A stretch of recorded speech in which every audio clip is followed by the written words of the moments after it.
If I were Satan, I wouldn't stop you with force. I wouldn't place barriers in your path or throw you into despair.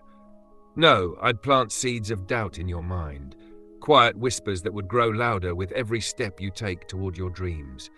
I'd let you walk down the path of ambition just far enough that you'd start to believe you could reach greatness.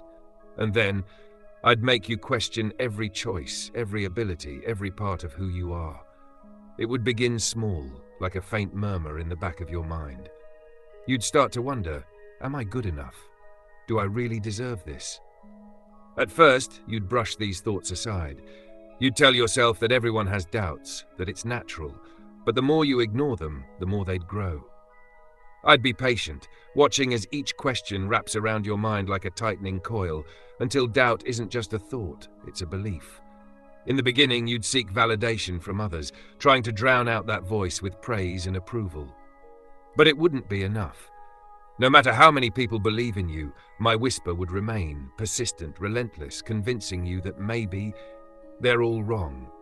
That somehow you're an imposter in your own life, that success is just a matter of luck, not skill. The fear of being discovered, of being unworthy, would gnaw at you until it becomes an obsession. And as the doubts grow, you'd begin to sabotage yourself without even realizing it. You'd procrastinate, make excuses, shy away from the opportunities that could bring you closer to your dreams. Every time you avoid risk, every time you hold back, you'd think you're being cautious, protecting yourself from failure.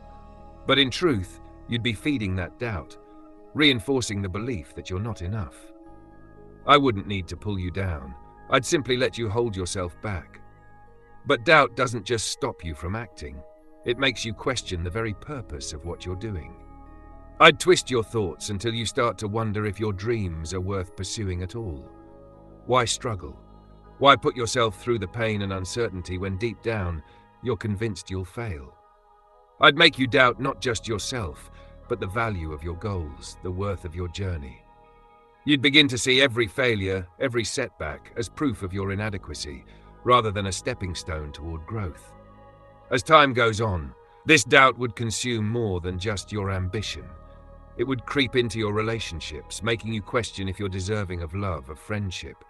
You'd begin to push people away, fearing that they too will see the flaws you're so convinced you have. Isolation would follow, not because of others, but because you'd make it so. You'd start to believe that the people who truly know you wouldn't stay. And so, you'd keep them at arm's length, guarding yourself against the pain of rejection, never realizing that you're creating the very loneliness you fear. And at night, when the world is quiet and there's no one left to reassure you, that voice would be there, louder than ever. I'd remind you of every failure, every mistake, every weakness. I'd play them on repeat, a chorus of self-doubt that drowns out all hope, all confidence.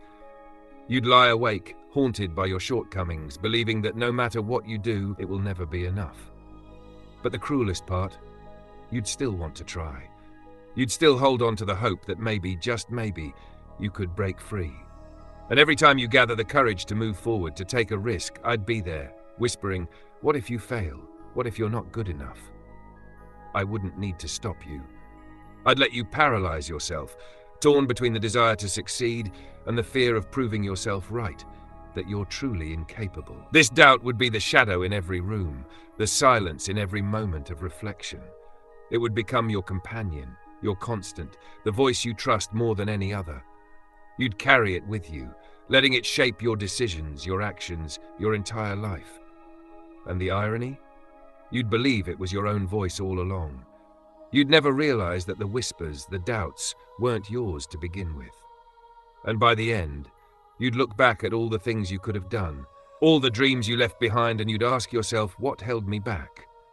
And I would smile, for by then you'd know. It wasn't the world or fate or even the people around you. It was you. I merely showed you the cracks in your reflection, and you believed that was all you were.